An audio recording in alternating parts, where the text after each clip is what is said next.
உந்தன் சிறகுகளின் நிழலில் என்றென்றும் மகிழ செய்தே. உந்தன் சிறகுகளின் நிழலில் என்றென்றும் மகிழ செய்தே.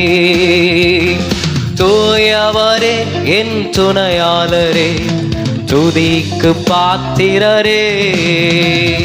தூயவரே என் துணையாளரே, துதிக்கு பாத்திரரே.